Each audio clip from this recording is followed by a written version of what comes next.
Generell machen meine Anschuldigungen sicherlich noch sehr zu schaffen, oder? Jule, sie hatte vor allen Dingen Angst vor neuen Anschuldigungen. Siehst du, das habe ich dir doch auch gesagt. Meinst du, ich soll mal zu ihr hochgehen? Willst du ewig alleine bleiben? Angenommen, aus Henning und mir wird was. Und ich erzähle ihm dann von meiner Krankheit. Ich wüsste doch nie, ob er wirklich aus Liebe mit mir zusammen ist oder nur aus Mitleid. Das Interview wird in allen führenden Sportmagazinen abgedruckt. Und was meinst du, wie stolz dieser Hansen auf dich sein wird, wenn er den Artikel liest? Ich möchte nicht. Lass mich in Ruhe mit diesem Scheiß-Interview, okay? Jule war auch schon bei der Polizei und hat ihre Aussage korrigiert. Und ich würde alles dafür tun, um meine Fehler wieder gut zu machen. Was du getan hast, werde ich dir im Leben nicht verzeihen können.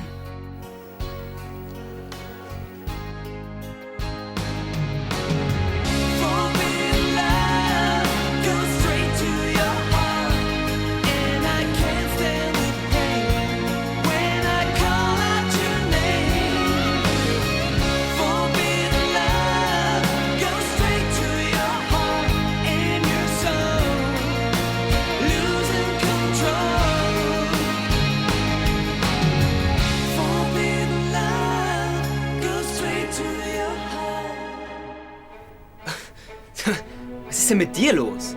Erstens bin ich krank und zweitens habe ich keinen Bock, so einen arroganten Sportler zu interviewen. Der ist nicht arrogant. Natürlich, jeder Sportler ist arrogant. Also ich habe eigentlich gedacht, du würdest dich freuen. Gerade weil du mit diesem Hansen auch eine Sportreportage gemacht hast. Lass mich in Ruhe. Ich verstehe dich nicht. Ich brauche mich nicht zu rechtfertigen, okay? Und vor dir schon mal gar nicht. Ja, dann kurier dich mal aus. Hoffentlich ist dein Fieber bald weg. Sie gehen schon. Wiedersehen. Gab's Streit? Der will, dass ich so einen Sportler interviewe. Was ist daran so schlimm?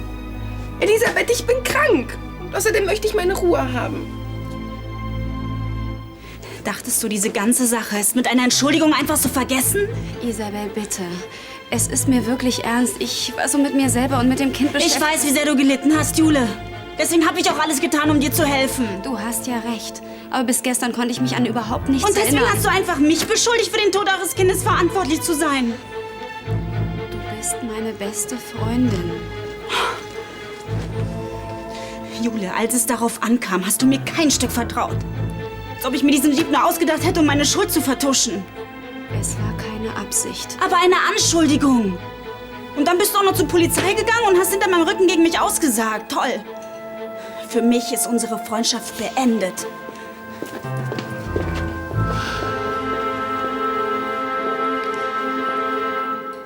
Ich drück dir auf jeden Fall die Daumen für heute Nachmittag. Ja, danke. Du kommst nicht? Ich weiß nicht, es kann sein, dass ich noch in die Stadt muss. Naja, mach dir keinen Stress wegen der Vernissage. Die Bilder hängen ja noch eine Weile. Okay, vielleicht bis später. Ja, tschüss. Ich weiß nicht, die beiden sollte man vielleicht doch dorthin hängen. Ja, könnte man machen. Also ihr seid entschieden zu früh. Für 2 Espressi ist es nie zu früh. Ihr kommt doch zur Vernissage? Ja, Beatrice hat mir schon Bescheid gesagt. Die Bilder sollen sehr interessant sein. Charlie stellt nur interessante Bilder aus. Na, haben wir ein bisschen gefeiert? Sprich mich darauf nicht an, ja? Sag mal, kommt Cecile eigentlich auch zu der Vernissage? Oh, seid ihr ihr eben beim Reinkommen nicht begegnet? Nein. Sie wusste es noch nicht, ob sie heute Nachmittag kommen kann. Ach, Madame hat wohl mal wieder was Besseres vor. Hm? Mich darfst du nicht fragen. Na, mal sehen, vielleicht kann ich sie ja noch überreden. Daniel hat ihr lediglich einen Job angeboten. Ich habe keine Ahnung, warum sie so abweisen. Kann doch sein, dass der Grund ihres Streits ein anderer ist. Ja, und warum sagt sie den nicht? Weil es uns vielleicht nichts angeht. Erzählst du ihr immer alles von uns? Unsere Streitereien, mehr oder weniger groß, klein? Das ist was ganz anderes. Nein, du musst schon zugeben, dass sie sich in letzter Zeit sehr merkwürdig verhält. Vielleicht hat sie nur die Grippe. Diese Dinger sind aber auch zu billig zusammengehauen. Soll ich dir helfen? Danke. Ich will keine Überschwemmung riskieren. Oh, sehr nett von dir, danke schön. Nein. Seit Weihnachten ist sie so. Isst nichts mehr, zieht sich immer mehr in sich selbst zurück. Da stimmt was nicht. So. Jetzt müsste es funktionieren. Na, Arno, hörst du mir überhaupt zu? Natürlich höre ich dir zu, Elisabeth. Mich beunruhigt ihr Verhalten genauso wie dich. Vor allen Dingen, weil sie sich weigert, zum Arzt zu gehen. Ja, und was meinst du, warum? Weiß ich nicht. Ich bin nur ein Mann.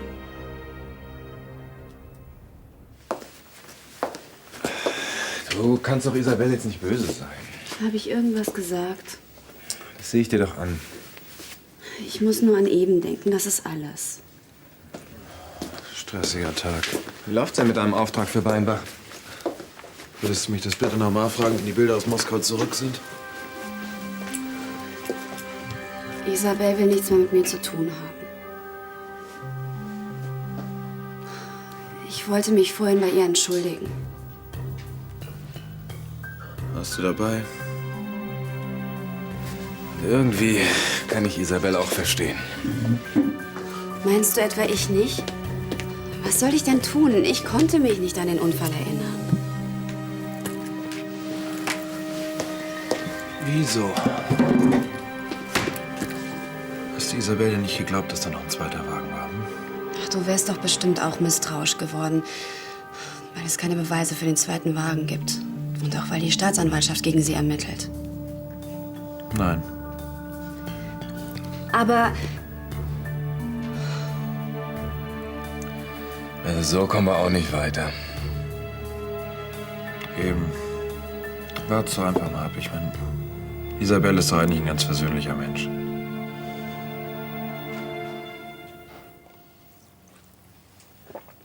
Weißt du eigentlich, wann Charlie gestern nach Haus gekommen ist? Es war 2:30 und sie war nicht zu überhören. Hat sie dir nicht gesagt, wo sie gestern Nacht gewesen ist? Wir verstehen uns zwar ganz gut, aber wir erzählen uns noch lange nicht alles. Ich gehe schon.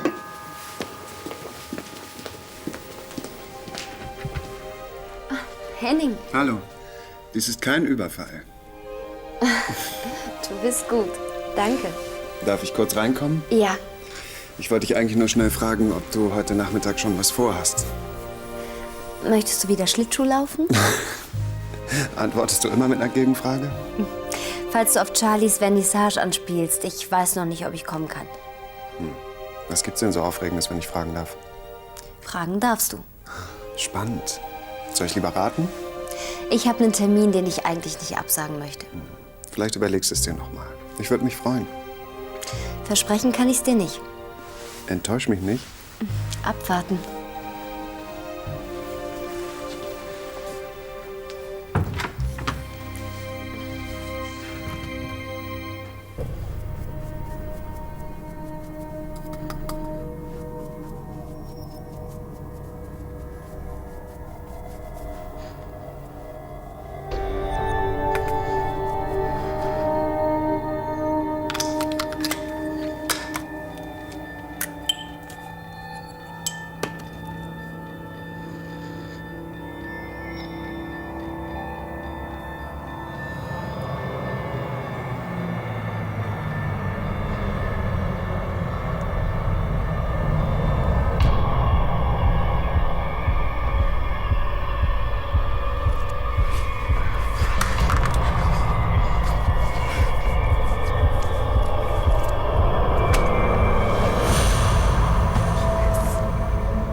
Also, wenn man dich und Jule so reden hört, dann könnte man glatt denken, ihr werdet noch sturer als ich. Quatsch. Wieso? Erst hast du ihr Vorwürfe gemacht und jetzt macht sie dir welche. Marc, so einfach wie du das siehst, ist es leider nicht. Jule hat mir vorgeworfen, Schuld am Tod ihres Kindes Schuld zu sein. hin oder her. Du hast Fehler gemacht, sie hat sich falsch verhalten. Aber das, was passiert ist, das ist schlimm genug. Oh, das weiß ich.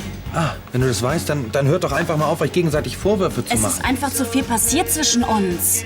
Ihr seid aber befreundet. Gewesen. Aber ihr arbeitet zusammen. Ja, er fragt sich nur, wie lange noch. Ich verstehe euch nicht. Erst sitze ich bei Jule, versuche die zu überzeugen. Und jetzt sitze ich hier bei dir. Den Weg hättest du dir echt sparen können. Danke. Aber das, was passiert ist, das hat euch doch eine Zeit lang echt zusammengeschweißt. Überleg's dir noch mal. Bitte. Ich muss mich endlich mal um mich kümmern. Das sind ja mal ganz neue Töne. Ich habe mir immer nur Gedanken um andere gemacht. Ich glaube, es ist an der Zeit, dass ich mal an mich denke. Isabel auf dem Weg zu sich selbst. Ich meine es ernst. Vielleicht hast du damals sogar recht gehabt. Vielleicht bin ich ja wirklich im Kloster von mir selbst davon gelaufen. Das finde ich ja schön, dass du es endlich mal einsiehst. Ich habe mir einfach immer zu viel von anderen bieten lassen. Erst von meiner Schwester und jetzt von Jule. Eine Freundschaft ist was unwahrscheinlich Wichtiges. Und das schmeißt man nicht einfach so weg. Unter Freundschaft verstehe ich nur etwas anderes. Jule brauchte jemanden und ich war eben da. Nein, red das nicht einfach so runter. Es reicht mir einfach. Ich habe keine Lust mehr, mich ausnutzen zu lassen. Auch nicht von Jule.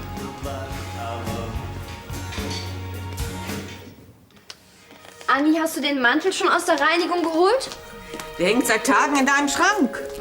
Habe ich gar nicht gesehen. Ja, weil du ständig mit anderen Dingen beschäftigt bist. Falls du da mit Henning von Anstetten meinst, liegst du falsch. Du gehst nicht zu der Vernissage. Nein, auf der Kö hat ein junger Designer aufgemacht. Ich guck mal, wer da so zur Geschäftseröffnung auftaucht. Ach, du willst doch nur deinem Grafen aus dem Wege gehen. Und wenn schon. Außerdem ist er nicht mein Graf. Du kannst nicht dein ganzes Leben lang vor deiner Krankheit davonlaufen. Also willst du, dass ich zu Hause bleibe, oder was? Du weißt, was ich meine. Ich freue mich auf diese Geschäftseröffnung. Ich treffe da Bekannte, lerne neue Leute kennen und die Bilder im Schneiders kann ich mir noch ein anderes Mal ansehen. Ich begreife nicht, warum du diesem Mann so aus dem Wege gehst. Er ist gebildet und nett. Kommt aus einer ähnlichen Familie wie du. Ich will mich nicht binden. Außerdem bin ich mir sicher, dass er sich auch ohne mich sehr gut amüsieren wird. Und ich mich ohne ihn. Die Beziehung des Selbst zum anderen ist immer auf Abstand. Die direkten und unmittelbaren Transaktionen... Spinnt doch! Was? Da biete ich ihr einen erstklassigen Job an und sie schnauzt mich voll. Postdepressive Störung nach einem grippalbedingten Fieberschub. Vor ein paar Monaten wäre sie mir dafür noch um den Hals gefallen. Ist das das, was du willst? Du weißt ganz genau, dass zwischen Gabriela und mir nichts mehr ist. Außer Freundschaft natürlich. Das weiß ich doch. Wahrscheinlich ist ihr die Zusammenarbeit mit diesem Hansen doch zu Kopf gestiegen. Ich dachte, das wäre geklärt. Ein Interview mit einem internationalen Baseballstar ist jetzt offenbar unter ihrem Niveau. Könnte es sein, dass du da irgendwas missverstanden hast? Kaum. Hätte sie heute Morgen mal erleben sollen. Sportler wären sowieso alle arrogant und sie hatte einfach keinen Bock auf das Interview. Das kann ich mir überhaupt nicht vorstellen. War aber so. Du reagierst aber auch immer super empfindlich, wenn es um Gabrielas Schreiberei geht. Sag mal, spinnst du? Ja, bei der Arbeit an diesem Dopingartikel, da hast du dich ja auch schon ständig so blöd aufgeregt. Ja, weil sie diesem Hansen alles nachgeplappert hat und sich unheimlich wichtig vorkam. Ach, aber Gabriela ist doch gar nicht der Typ, der wegen einem Job Höhenflüge kriegt. Woher willst du das denn wissen, hä? Du hast sie seitdem doch kaum erlebt. Ja, ich kann es mir aber nicht vorstellen. Also ich weiß nur eins. Seit dieser Hansen aufgetaucht ist, hat Gabriela sich verändert. Und zwar nicht zu ihrem Vorteil. Tja, da kann man nichts machen. Aber ich danke dir trotzdem, ja? Bis dann. Marc hat vorhin mit Isabel gesprochen. Und? Leider umsonst. Ja, das habe ich mir ja fast gedacht. Ja, ich weiß. Ja, nur weil alle 3 Stunden jemand auf Isabelle einredet, stimmt sie das nicht unbedingt versöhnlicher. Das ist doch jetzt egal. Fakt ist, dass unsere Freundschaft beendet ist. Und dass ich mir das selber eingebrockt habe. Simon, sie ist meine beste Freundin. Fast wie eine Schwester. Als ich damals erfahren habe, dass ich schwanger bin, da war sie die ganze Zeit für mich da und hat mir Mut gemacht. Aber ich verstehe sie. An ihrer Stelle hätte ich genauso reagiert. Wenn ich mir vorstelle, dass sie mir vorwerfen würde, schuld am Tod ihres Kindes zu sein. Ja, warum bin ich nur so verbohrt gewesen? Du warst schon als Kind ganz schön stur. Dafür werde ich jetzt die Konsequenzen tragen müssen. Wo willst du denn jetzt hin? Zu Isabel.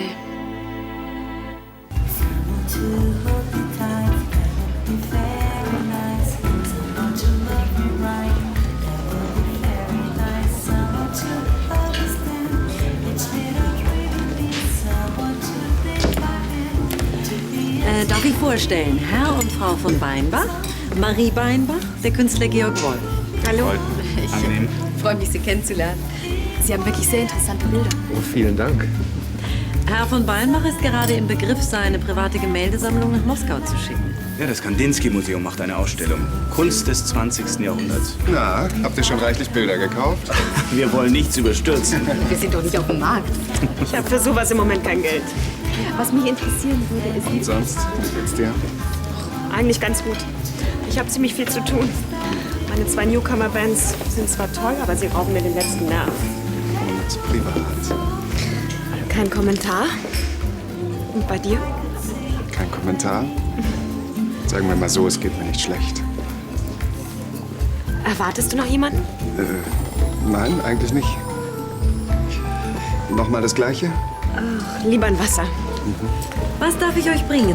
Oh, persönlicher Service der Chefin. Naja, das ist eine Ausnahme. Ihr könnt euch auch gerne die Getränke selber holen. Dann spiele ich doch mal die Kellnerin. Was darf ich Ihnen bringen? Für mich Champagner, bitte. Und? Kommt Cecile jetzt oder kommt sie nicht? Ich weiß nicht, denke schon. Ich hoff's.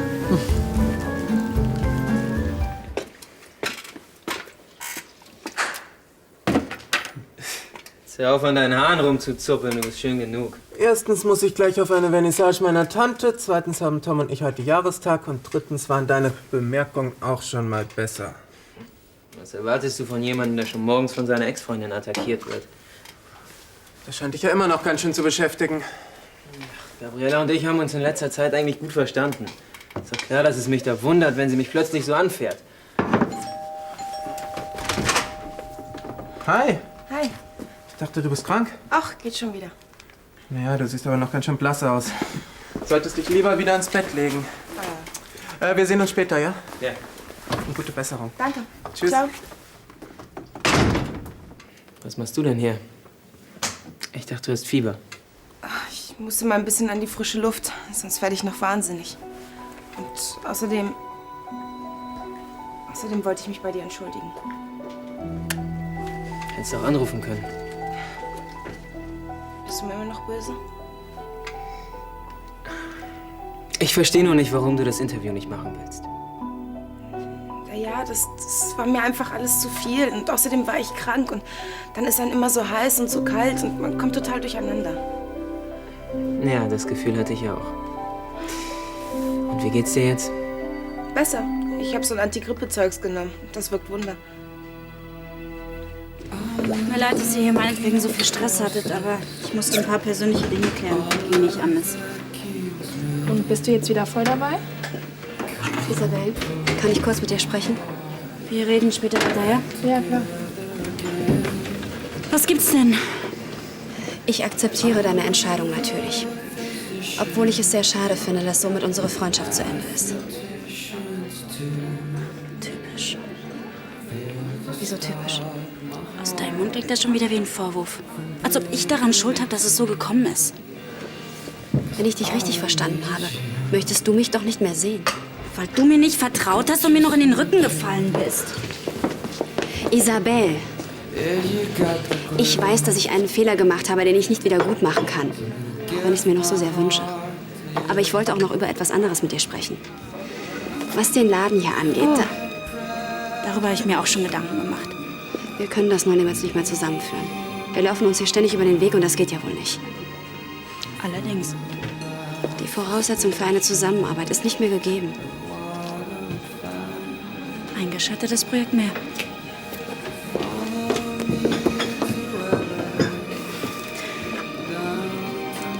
Gut. Das war's dann wohl.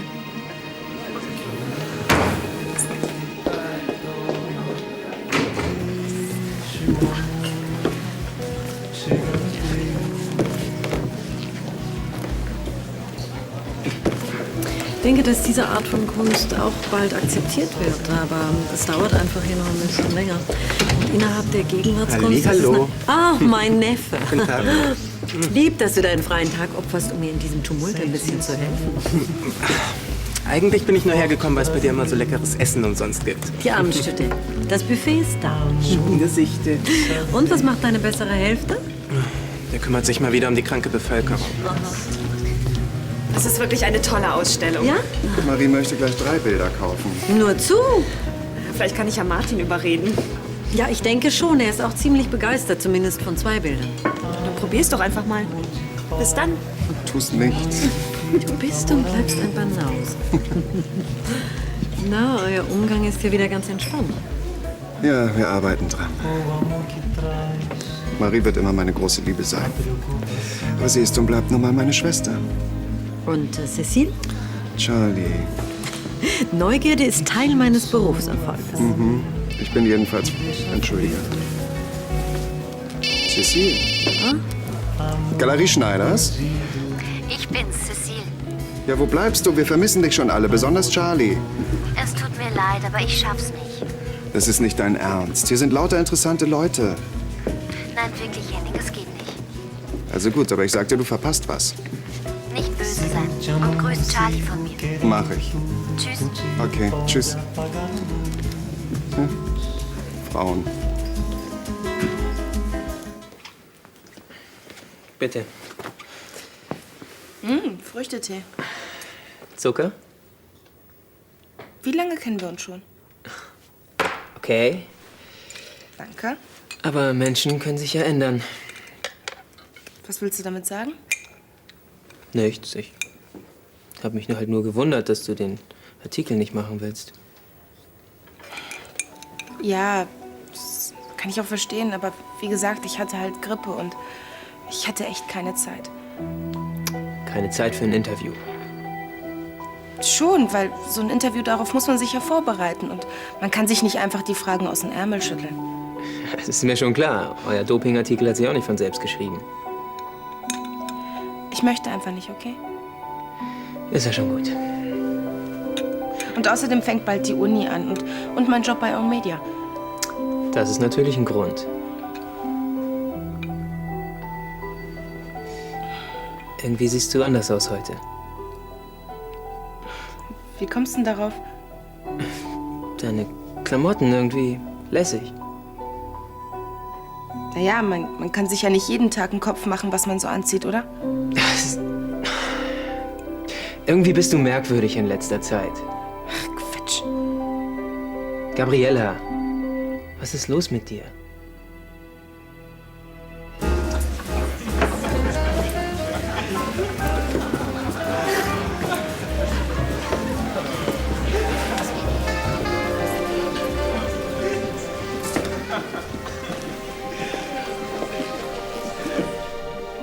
Maestro, wenn ich mir eine kleine Anmerkung erlauben darf.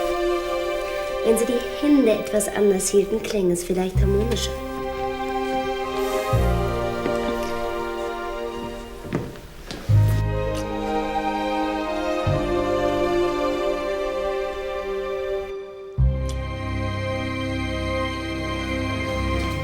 Na, Marie scheint erfolgreich gewesen zu sein. Sie hat eurem Vater 2 Bilder abgeluchst. Wie bitte? Müde? Nein, ich war nur in Gedanken. So, ich muss jetzt los. Mann, jetzt sei doch einfach mal ehrlich. Oder denkst du, du müsstest Rücksicht auf mich nehmen? Ich weiß nicht, wovon du sprichst. Weil wir mal zusammen waren. Vielleicht denkst du ja, du würdest mich damit verletzen. Womit denn? Ich weiß nicht, was du von mir willst.